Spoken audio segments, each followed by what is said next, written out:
पिछले कुछ सालों से भारत में स्टार्टअप को लेकर एक बहुत बड़ा बदलाव देखने को मिल रहा है। अब देश का हर युवा जॉब के साथ साथ एक बार स्टार्टअप के बारे में जरूर से सोचता है। इवन फैमिली में कोई अगर स्टार्टअप के बारे में बात करता है तो अब बाकी फैमिली मेंबर्स उसका सपोर्ट करते हैं। स्टार्टअप को लेकर भारत सरकार भी लोगों का बहुत सपोर्ट कर रही है। भारत में इस समय स्टार्टअप ओपन करने का गोल्डन टाइम चल रहा है और इसी चीज को देखते हुए नेस्कॉम ने कहा है कि 2025 तक भारत में 150 स्टार्टअप यूनिकॉर्न नहीं बनेंगे। 2025 तक भारत में 200 स्टार्टअप यूनिकॉर्न बनेंगे। ऐसा नेस्कॉम किस आधार पे कह रहा है, आइए जानते हैं। तो नमस्कार दोस्तों, स्वागत करते हैं आपका चार्जिंग पॉइंट हिंदी में। दोस्तों, आज के इस वीडियो में हम जानेंगे नेस्कॉम की यूनिकॉर्न रिपोर्ट के बारे में, तो जुड़े रहिए आप इस वीडियो के साथ। दोस्तों, मैं ऐसे ही एजुकेशनल टॉपिक पे बात करता हूँ, तो अगर आपको मेरा काम पसंद आता है तो अब आप मुझे सपोर्ट कर सकते हैं पेट्रियन और यूट्यूब में ज्वाइन बटन के थ्रू। और अब आप मुझे फेसबुक, इंस्टाग्राम, ट्विटर में भी फॉलो कर सकते हैं और मेरी वीडियोस को वहां पे भी शेयर कर सकते हैं। आइए सबसे पहले जानते हैं कि भारत में स्टार्टअप का मतलब क्या होता है। According to department for promotion of industry and internal trade DPIIT के अनुसार भारत में स्टार्टअप उसको माना जाता है जिसका एनुअल टर्नओवर 100 करोड़ से कम हो या कंपनी की एज 10 साल से कम हो, उसे भारत में स्टार्टअप कहा जाता है। एक बात और, स्टार्टअप का मतलब ये नहीं है कि आप कोई आयरन, स्टील या टेक्सटाइल की इंडस्ट्री या कंपनी खोल लें और उसे स्टार्टअप कहने लगे। स्टार्टअप का मतलब कुछ इनोवेशन हो, टेक्नोलॉजी से रिलेटेड हो, प्रॉब्लम सॉल्विंग हो, डेवलपमेंट से रिलेटेड हो। ऐसा नहीं है कि आपको स्टार्टअप के लिए कोई बड़ा स्पेस चाहिए या ज्यादा एम्प्लॉयज चाहिए। अगर आपका आइडिया इनोवेटिव है तो आप अपने घर पे लैपटॉप या पीसी पे बैठ करके भी काम कर सकते हैं। Department for promotion of industry and internal trade DPIIT के रिपोर्ट के अनुसार 14 जनवरी 2022 तक भारत में टोटल 83 यूनिकॉर्न है जिनकी वैल्यूएशन $277 बिलियन से ज्यादा है। 2011 से 2014 तक हर साल भारत में सिर्फ एक स्टार्टअप यूनिकॉर्न बन रही थी। 2015 में 4 स्टार्टअप यूनिकॉर्न बने, 2016 में 2 स्टार्टअप, 2017 में एक भी स्टार्टअप यूनिकॉर्न नहीं बना।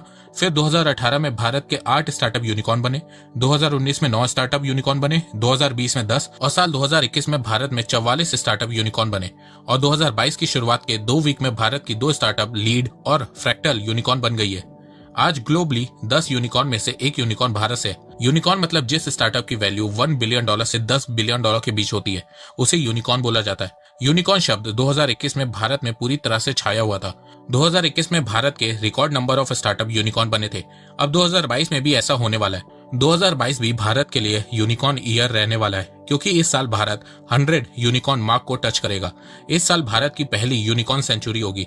इसके अलावा 2022 में एटलीस्ट भारत की 45 से 50 स्टार्टअप यूनिकॉर्न बनेगी। अगर आपको इन स्टार्टअप की लिस्ट जाननी है तो लिंक डिस्क्रिप्शन में दी गई है। इस साल उम्मीद लगाई जा रही है कि भारत में सबसे ज्यादा स्टार्टअप यूनिकॉर्न बेंगलोर में बनेंगे, फिर दिल्ली में, फिर चेन्नई में, फिर मुंबई में। पिछले साल भी सबसे ज्यादा स्टार्टअप यूनिकॉर्न बेंगलोर में बने थे और इस साल भी सबसे ज्यादा स्टार्टअप यूनिकॉर्न बेंगलोर में ही बनते हुए दिख रहे हैं। वैसे भी बेंगलोर को भारत का सिलिकॉन वैली कहा जाता है, पर स्टार्टअप के मामले में दिल्ली बेंगलोर से भी आगे है। भारत में सबसे ज्यादा स्टार्टअप दिल्ली में ओपन हो रहे हैं, पर फंडिंग सबसे ज्यादा बेंगलोर बेस्ड स्टार्टअप में आ रही है। तो आने वाले 2-3 सालों में इन दोनों सिटीज के बीच बहुत तगड़ा कॉम्पिटिशन होने वाला है। इस साल सबसे ज्यादा यूनिकॉर्न फिनटेक सेक्टर में बनेंगे, उसके बाद लॉजिस्टिक एंड एग्रीटेक सेक्टर में यूनिकॉर्न बनेंगे। आइए अब जानते हैं कि नेस्कॉम क्यों कह रहा है कि 2025 तक भारत में 200 स्टार्टअप यूनिकॉर्न होंगे। नेस्कॉम ने कुछ दिनों पहले एक रिपोर्ट लॉन्च की थी जिसका नाम NASSCOM tech startup report 2021 year of the titans है। इस रिपोर्ट में बताया गया है कि पिछला साल भारत के स्टार्टअप और यूनिकॉर्न के लिए बहुत ही अच्छा साल रहा है। 2021 में भारत में रिकॉर्ड 25,000 से 26,000 स्टार्टअप और 3,000 डीप टेक स्टार्टअप ओपन हुए थे। 2021 में इन स्टार्टअप में रिकॉर्ड $24 बिलियन की फंडिंग आई थी। 11 स्टार्टअप के IPO लॉन्च हुए थे और इन स्टार्टअप से 6.6 लाख डायरेक्ट जॉब क्रिएट हुई थी। 2021 में भारत में स्टार्टअप इकोसिस्टम की ग्रोथ को देखने के बाद नेस्कॉम ने कहा है कि 2025 तक भारत में कम से कम 180 से 200 यूनिकॉर्न्स होंगे। पहले नेस्कॉम ने प्रेडिक्ट किया था कि 2025 तक भारत में 28,000 से 30,000 टेक स्टार्टअप होंगे और यूनिकॉर्न 95 से 105 के बीच होंगे और इन स्टार्टअप की क्यूमुलेटिव वैल्यूएशन 350 से 390 बिलियन डॉलर्स होगी। पर 2021 में भारत में स्टार्टअप इकोसिस्टम की ग्रोथ को देखने के बाद नेस्कॉम ने अपनी 2025 की प्रेडिक्शन को फिर से रिवाइज किया है। अब नेस्कॉम का कहना है कि 2025 तक भारत में 36,000 से 37,000 टेक स्टार्टअप होंगे, 180 से 200 यूनिकॉर्न होंगे और इन स्टार्टअप की वैल्यूएशन 600 से 700 बिलियन डॉलर्स की होगी। आपको जरूर क्यूरियोसिटी होगी कि आखिर ये स्टार्टअप यूनिकॉर्न लेवल पे कैसे आए। स्टार्टअप को ग्रो करना और प्रॉफिटेबल बनाना इतना आसान काम नहीं होता है, बहुत नॉलेज चाहिए होती है और वो नॉलेज आपको कुकू FM की ऑडियो बुक से मिल सकती है।